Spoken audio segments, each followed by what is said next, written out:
Sean muy bienvenidos a esta casa, que es nuestra casa Centro de Vida Lomas.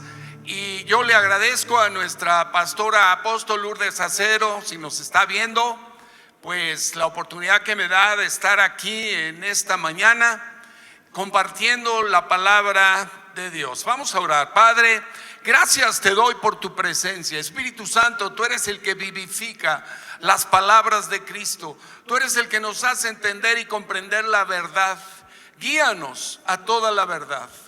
Gracias te damos por tu obra magnífica, perfecta, completa, redentora, que tú has, Señor, hecho a nuestro favor, dando tu vida en la cruz, pagando nuestras cuentas y resucitándonos de entre los muertos. Te damos gracias por tu presencia aquí y en la vida de mis hermanos y hermanas, en el nombre de Jesús, amén.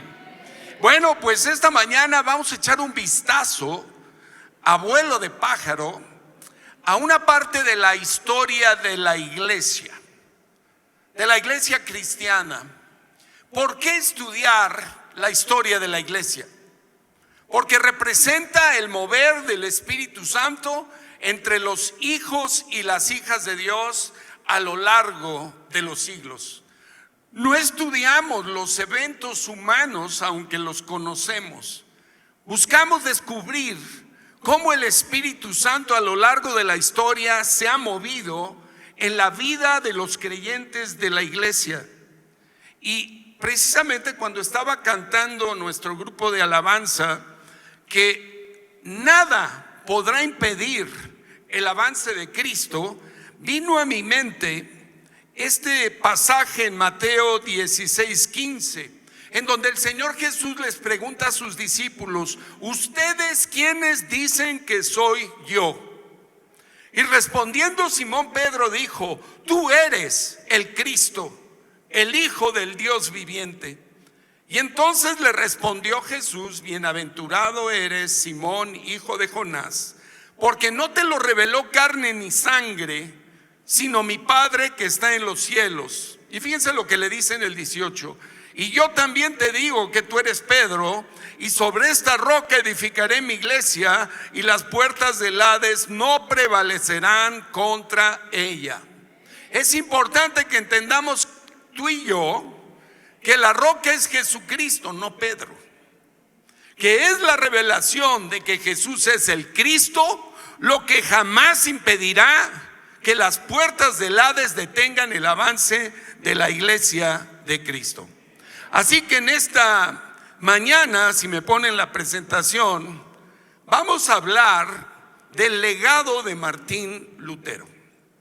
No sé qué tanto conozcas de Martín Lutero, pero él fue de los que escribió hechos de fe trascendentes e importantes, así como lo relata el libro de los Hechos, que son los discípulos de Jesucristo los que llevan el estandarte de la salvación y de la fe a las nuevas generaciones. Cuando hablamos de legado, hablamos, como decía Dani Amador, de lo que se transmite de generación en generación. Y él daba testimonio de la enseñanza de su papá Eduardo y de su mamá Angie, de cómo él, siendo una nueva generación de líderes en la iglesia, recibe de la palabra de Dios, de la revelación de Cristo, la manera en que tenemos que vivir los hijos de Dios. Ahí está, ¿verdad? Ponme la siguiente lámina. Han pasado 507 años desde que el 31 de octubre de 1517 Martín Lutero clavó en la puerta de la iglesia del castillo de Wittenberg en Alemania sus 95 tesis. Te voy a dar algunos datos sobre Martín Lutero. ¿Quién fue Martín Lutero? Martín Lutero fue un monje agustino que desencadenó una revolución espiritual, social y cultural en toda Europa, porque protestó sobre la venta de indulgencias para saldar pecados y señaló varias equivocaciones más de la Iglesia Católica conforme a la salvación, la superstición de las reliquias y la corrupción religiosa. El Espíritu Santo es como un río de agua viva, un río que fluye y no cesa de fluir. Pero cuando alguien quiere estancar su mover, y estamos hablando de la Edad Media, conocida históricamente como la edad del oscurantismo, 1000 años de la historia de la humanidad calificada como la era del oscurantismo. 1000 años en que la palabra de Dios estuvo oculta a la mayoría de los habitantes de este mundo. Martín Lutero, desde que se mete de monje, tiene un interés por vivir para Dios y vivir correctamente. Y en su búsqueda, en sus diversos estudios, se dio cuenta que sus penitencias y sus múltiples confesiones no lo llevaban a ningún lado. ¿Qué sabemos de los actos de fe de este hombre que impactó a la iglesia de su tiempo y al mundo entero y sigue impactándonos hasta el día de hoy? La siguiente, por favor. Lutero tenía 20 años cuando puso sus ojos por primera vez en una Biblia. Él originalmente, para agradar a su papá, se metió a estudiar leyes. Sin embargo, esto en un lugar llamado Erfurt, en Alemania Central. Pero en 1505 deja las leyes porque lo prometió que se haría monje cuando una bravísima tempestad llena de relámpagos y de rayos amenazaban con matarle. Y cumplió su promesa. Se metió al convento agustino como monje. Y ahí empezó su caminar en la iglesia tradicional hasta que su mentor, su discipulador, lo envía, la siguiente lámina, la 4, lo envía al monasterio agustino de Wittenberg a estudiar las Escrituras. Ahí Martín Lutero hace un doctorado en teología en esa universidad y comienza como profesor de esa facultad, dando conferencias sobre Salmos, Romanos, Gálatas y Hebreos. Ustedes saben que la Biblia empezó a imprimirse en el año 1450 gracias a Gutenberg, que inventó la manera de imprimir cambiando los renglones y los textos de las cosas a imprimir. Hay una primera Biblia que imprimió Gutenberg en 1450, de la cual hay unos 20 o 30 manuscritos. Pero él sigue en su vida, en ese estudio de la palabra, y la siguiente, por favor, tiene un encontronazo con la justicia de Dios. Y ahí fue su conversión. Todos los que hemos nacido de Dios hemos tenido un encuentro personal con Cristo. Tú no estás aquí siguiendo otra religión, bueno, eso espero. Tú estás siguiendo a Jesucristo, el autor y el perfeccionador de tu fe.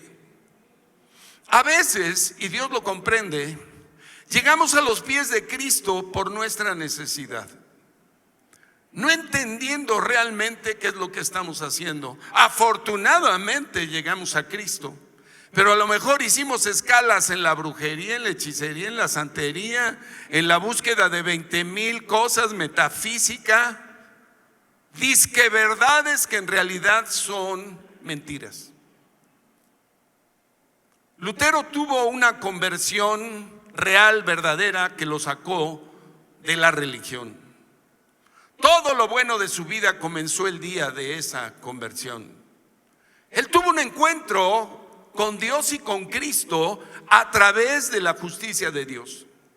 Y eso lo transformó en un ser humano que antes, porque está registrado en la historia, padecía de ansiedad.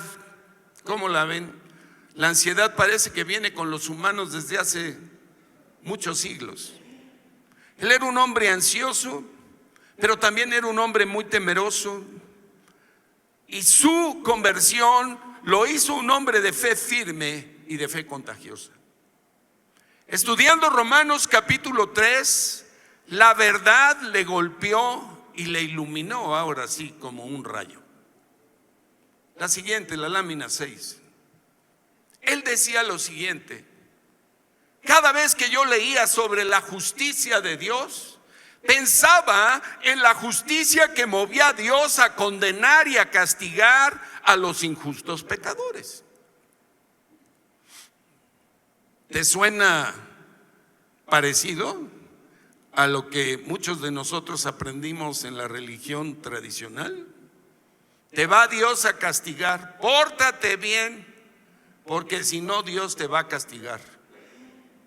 Entonces él, imagínense, dentro del entorno religioso de un monasterio, vivía atormentado por el temor a su condenación.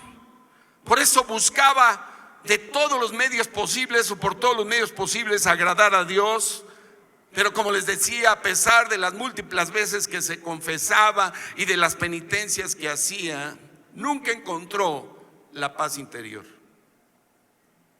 Hasta que tuvo este encuentro con la palabra de Dios por medio del Espíritu Santo.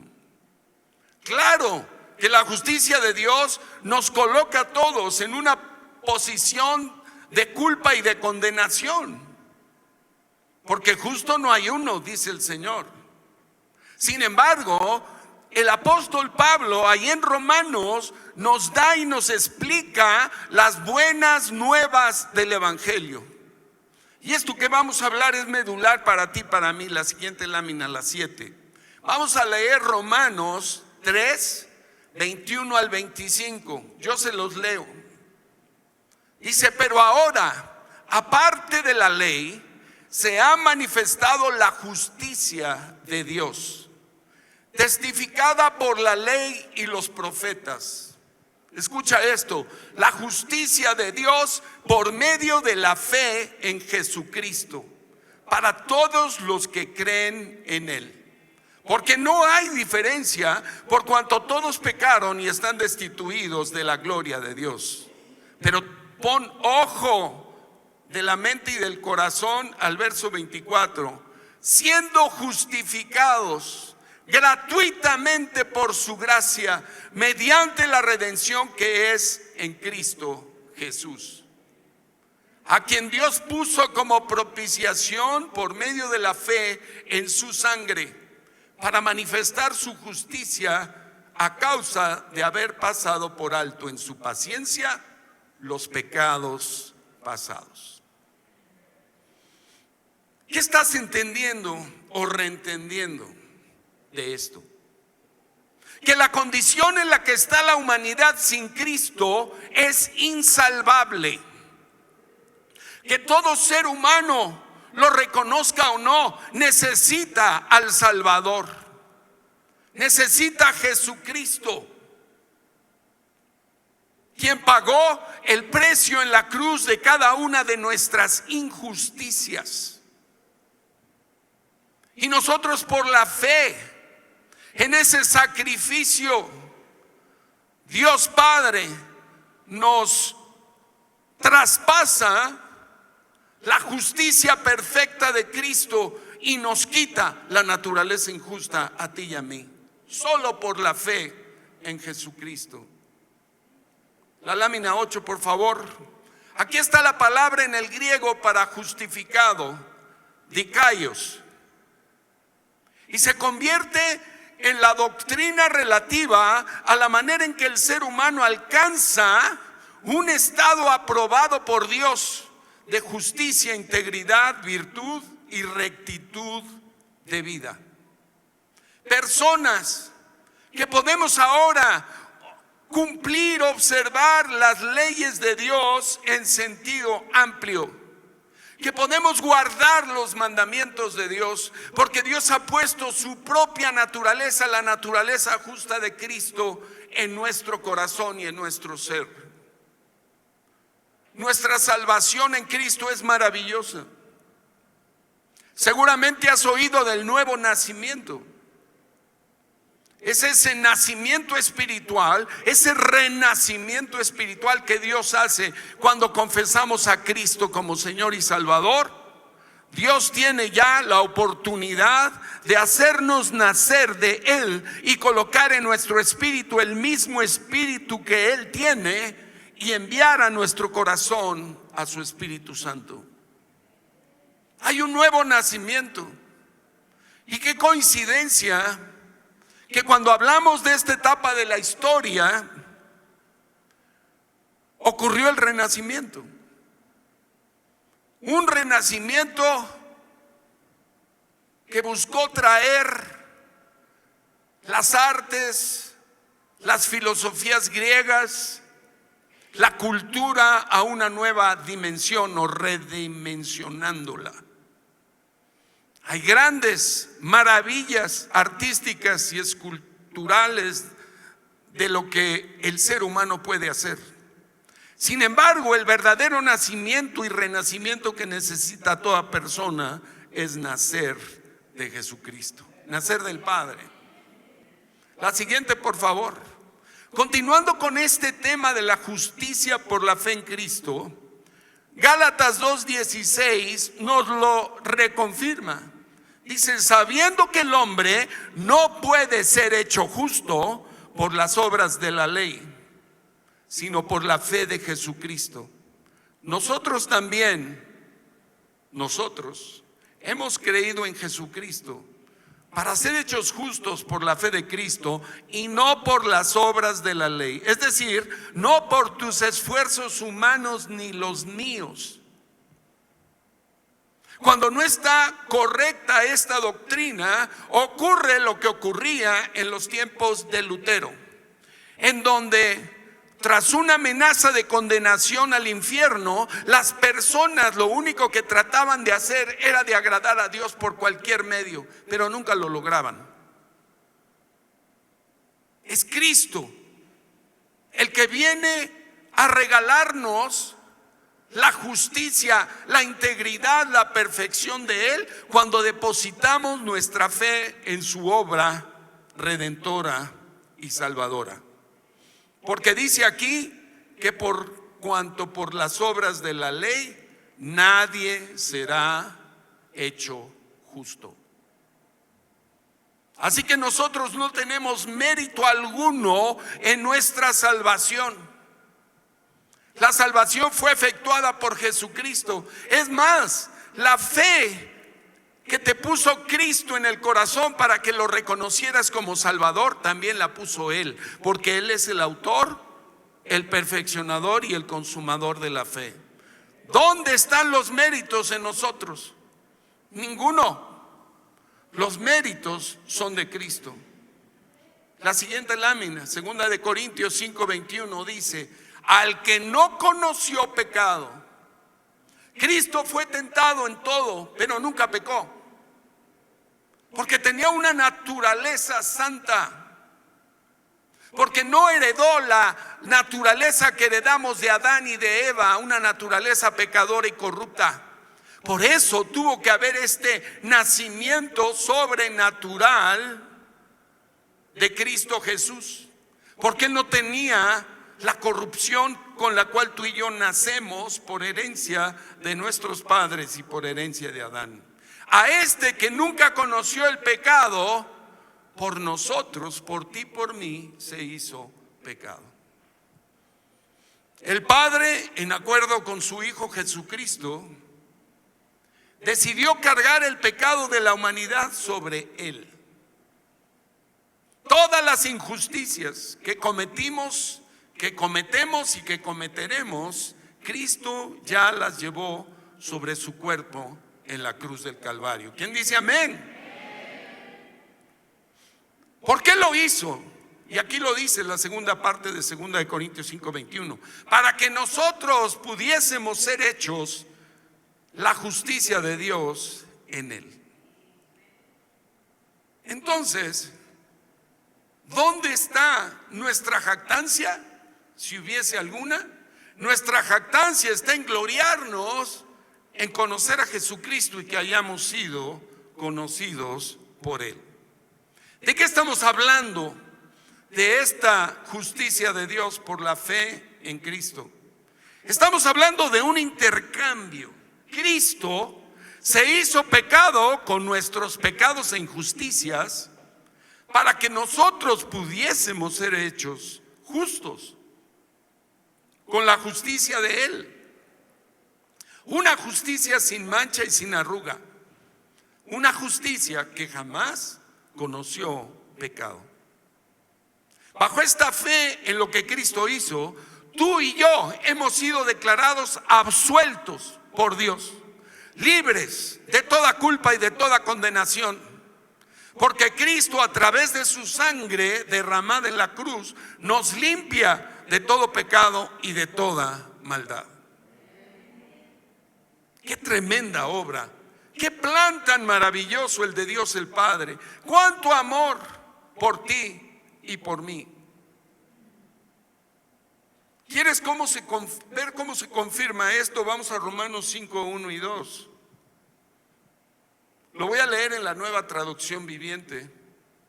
Y dice así: por lo tanto, ya que fuimos declarados justos a los ojos de Dios por medio de la fe, ya que fuimos declarados justos a los ojos de Dios por medio de la fe, tenemos paz con Dios, gracias a lo que Jesucristo nuestro Señor hizo por nosotros.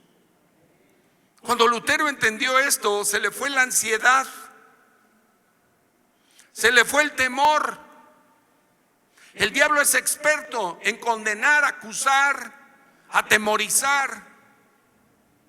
Si tú eres un hijo de Dios, una hija de Dios, medita sobre la justicia de Dios para que ese demonio de ansiedad se vaya de tu vida.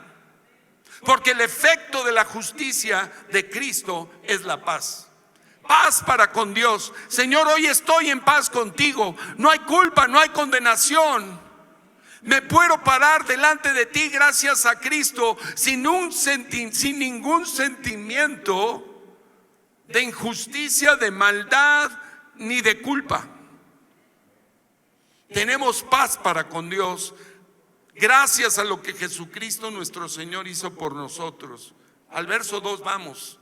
Debido a nuestra fe, Cristo nos hizo entrar en ese lugar de privilegio inmerecido que es la gracia en la cual ahora permanecemos y esperamos con confianza y alegría participar de la gloria de Dios.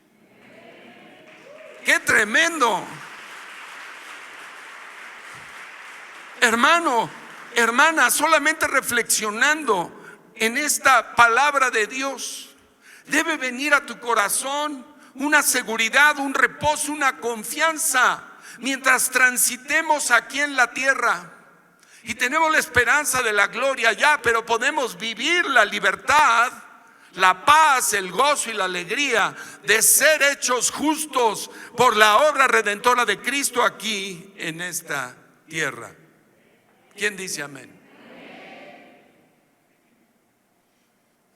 Lutero, habiendo estudiado esto, habiendo entendido por el Espíritu Santo la doctrina de la justificación solo por gracia por medio de la fe en Cristo, sacó a la luz una manera de vivir para los cristianos que había estado oculta por 1000 años, por la tradición religiosa. Él pudo entender, y tú y yo espero que podamos entender lo que solo la verdad de las Escrituras, la obra redentora de Cristo y el poder del Espíritu Santo nos salvan y nos transforman. Vimos ahí que Lutero clavó 95 tesis en donde reclamaba a la iglesia el derecho para poder disertar. Es más, ni siquiera él pensaba salirse de su religión. Pero lo que él escribió fue recibido negativamente por su iglesia, incluido el Papa y el emperador del Sacro Imperio Romano Germánico.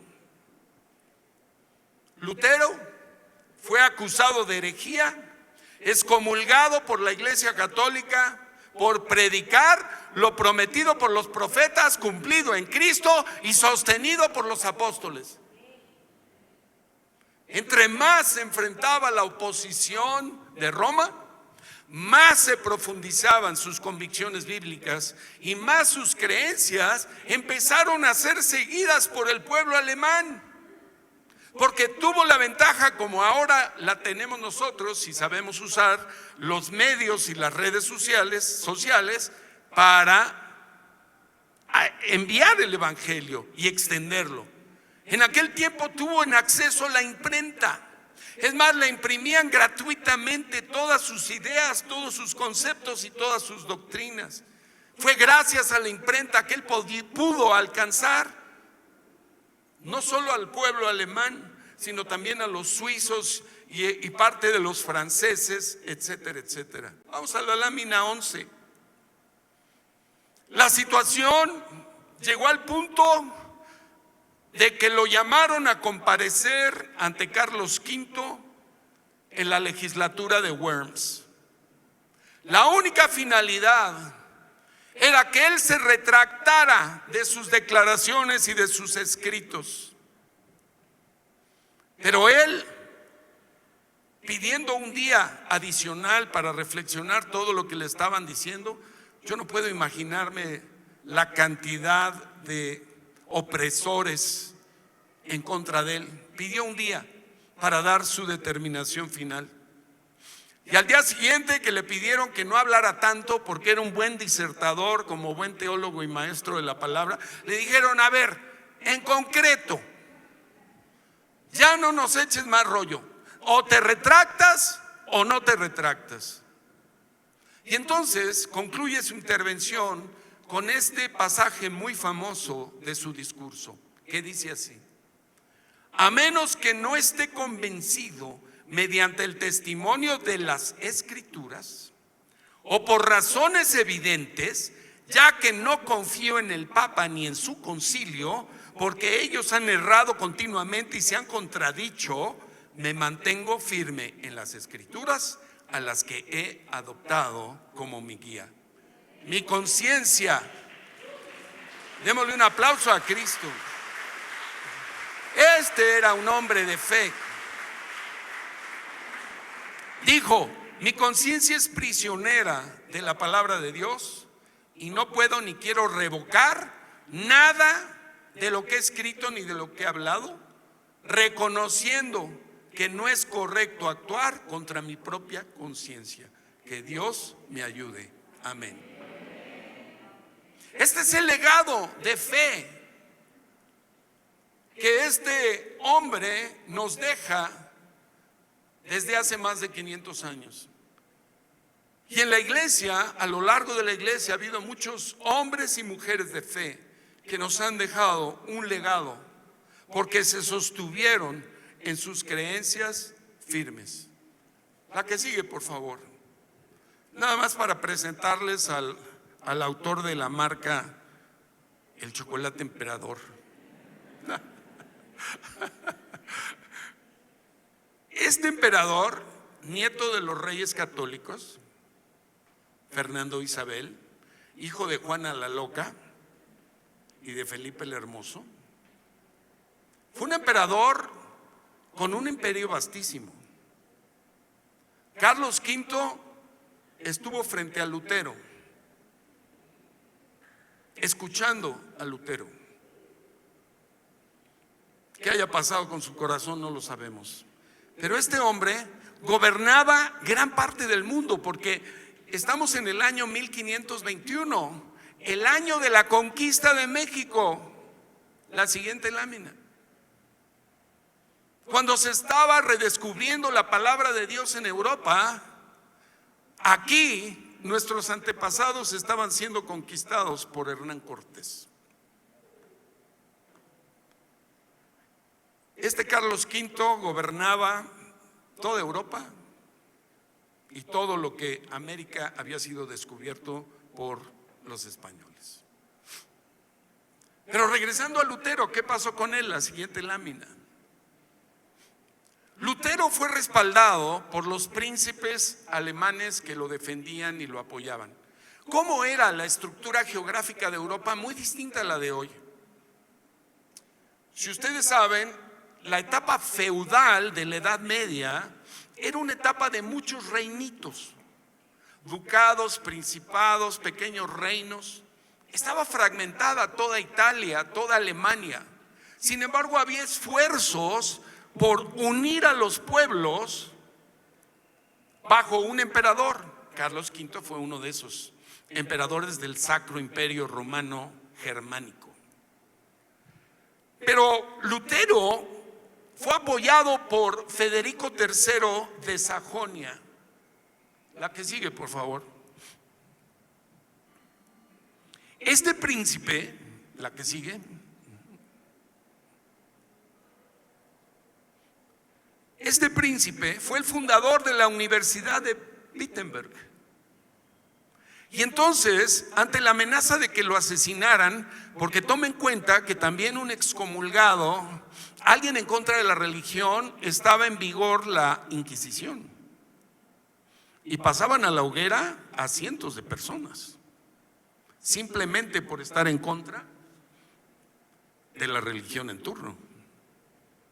Entonces, idearon estos príncipes alemanes secuestrarlo, saliendo de la dieta de Worms. Y este hombre, Federico III, se lo lleva al castillo de Wartburg. Ahí está la lámina, la siguiente. En ese castillo, Lutero escribió el Nuevo Testamento en alemán para que todo el mundo lo pudiera entender. Ahí lo recluyó durante un tiempo, hasta usó un nombre ficticio ante todo el movimiento que se estaba dando, uno de carácter espiritual, pero también donde el enemigo siempre mete la pata. Empezó a poner en contra a las personas y a iniciar guerras. Lutero escribió ahí la Biblia en alemán, que hasta el día de hoy sigue leyéndose. Terminó el Nuevo Testamento en esa época, en 1522, y en 1534 dejó completa e impresa toda la Biblia en alemán. Ahora, no quiero que piensen, ni debemos pensar que Lutero fue un hombre perfecto y sin fallas. No, al contrario. Como fue foco de atención de muchísima gente en aquella época, mucha gente estudió, vivió, compartió con él su personalidad y su tiempo. Hay registros de que era un poco de mecha corta. Y por supuesto que muchos de nosotros lo seguimos siendo o lo fuimos, porque el Espíritu Santo no había hecho una obra más profunda en nuestro carácter y en nuestro temperamento. Tú y yo tenemos que aprender a hacer morir las obras de la carne y cultivar el fruto del Espíritu. Pero esto lleva tiempo. Él tenía 5 años de convertido cuando esto ocurrió. Pero también hay múltiples registros de que fue una persona muy valiosa, ingeniosa, audaz, apasionada, por supuesto muy determinada, muy elocuente, pero sobre todo celoso de la verdad bíblica. Nunca buscó la honra para sí, siempre declaró que todo se lo debía a Cristo. Bueno, ¿cómo podemos resumir la siguiente lámina? A 5 siglos de distancia, ¿cuál es el legado de Lutero? Un hombre que estuvo saliendo del oscurantismo del medievo y poniendo un pie en la luz de este renacimiento espiritual. La que sigue, por favor. Él articuló estos principios y aquí podemos sintetizar. Están escritos en latín, pero son entendibles para ti y para mí. Él dijo: solamente la Escritura, solo las Escrituras tienen la autoridad final en nuestra vida, son las que nos guían y nos gobiernan. Como te digo, él facilitó la llegada de las Escrituras al pueblo común. Sola gracia, La salvación es por gracia. Es un regalo de Dios. No hay mérito alguno en nosotros. Sola fide. Es por gracia y por medio de la fe. Es por medio de poner nuestra confianza en lo que Cristo hizo que somos salvos. Solus Christus. La salvación solamente la otorga el Salvador. Hay un solo camino al Padre, se llama Jesucristo. Hay muchos caminos que llevan a muchos lados, pero al Padre solamente Cristo nos lleva. Y finalmente, soli Deo gloria, que todo es para la gloria de Dios. Amén. Gloria. La siguiente lámina, por favor. ¿Saben que a Lutero le debemos la instauración de las alabanzas en las asambleas de los creyentes? Él fue un gran músico. Hay un himnario de no sé cuántos himnos que escribió él. Uno de los más conocidos en inglés, no sé si lo conoces, nuestra fortaleza es Dios. Our fortress, a mighty fortress is our God. Nuestra fortaleza poderosa es Dios. Ahí lo puedes buscar en Spotify y escuchar ese himno de más de 500 años y cantárselo a Dios. ¿Qué más hizo? Instituyó la predicación de la palabra de Dios. Antes de Lutero, en la misa, ocasionalmente daban una homilía, especialmente en tiempos de Cuaresma. No, Lutero introdujo un sermón semanal donde el pastor estudia la palabra de Dios, predica la enseñanza de la palabra para nutrir y hacer crecer espiritualmente a los hijos de Dios. Hay una estatua en un lugar de Alemania que sostiene Lutero una Biblia. Y los eruditos y estudiosos de Lutero dicen: yo creo que Lutero hubiera preferido que la Biblia lo sostuviera él. Y eso es lo que tú y yo necesitamos decidir, que nuestra vida sea sostenida por la palabra de Dios, porque su palabra permanece para siempre. ¿Qué más hizo Lutero? Redimió el matrimonio y la familia entre los ministros de Dios. Lutero se casó con una exmonja. También desertaron de varios conventos muchas mujeres a raíz de la predicación de la justicia de Dios solo por la fe en Cristo. Y por último, reafirmó y contrafirmó que la Biblia es la única fuente de revelación divina. Leyendo su vida, tuvo que ir al norte parece que en una época invernal, ya mayor de edad, murió creo que de 63 años. Y su último sermón, 2 o 3 días antes de su muerte, citó 2 escrituras. El Salmo 68, 19, que dice: bendito el Señor, que cada día nos colma de beneficios, el Dios de nuestra salvación. Y citó Juan 3, 16, de tal manera amó Dios el mundo que dio a su Hijo unigénito, para que todo aquel que en él crea no se pierda, mas tenga vida eterna. Amén. Oigan, ya el tiempo se me agotó, pero es importante que entiendan lo siguiente: la justicia de Dios nos es imputada, traspasada por la fe en Cristo. Pero con esa nueva naturaleza justa y recta, estamos llamados a llevar a cabo obras de justicia. Obras que Dios preparó de antemano para que anduviésemos en ellas, como lo dice Efesios 2, 8 al 10. Creo que es la siguiente lámina, por favor, la 20. Dice: por gracia somos salvos por medio de la fe, y esto no es mérito de nosotros, es un regalo de Dios, no por obras para que nadie se gloríe. Pero fíjense lo que dice el verso 10: ya que Dios nos colocó en una nueva posición de justicia interna en el corazón, siendo hechura de Dios, creados en Cristo Jesús, tenemos que llevar a cabo muchas buenas obras, obras que Dios ha preparado de antemano para que anduviésemos en ellas. Amén. Bueno, vamos a ponernos de pie. Le pido a los hermanos de la alabanza que pudieran pasar. ¿Qué conclusión podemos sacar tú y yo como hijos de Dios de esta generación? ¿Sabes qué? Necesitamos ser reformateados, reformados. Nuestra carencia de palabra de Dios en las iglesias cristianas de este siglo carecemos de un mayor conocimiento de las Escrituras. Que el Señor te despierte a buscar en su palabra el plan y el propósito que tiene para tu vida. Necesitamos muchos luteros que levanten el estandarte de Cristo y del Evangelio, que sacudan la religiosidad de los cristianos, que nos saquen de cualquier estupor espiritual. Si estás pasmado, ya no permitas seguir estando pasmado o aletargado, porque hay muchos que vagan como en la Edad Media en la oscuridad de la tradición, de la religiosidad, de la corrupción, en un valle de sombra de muerte.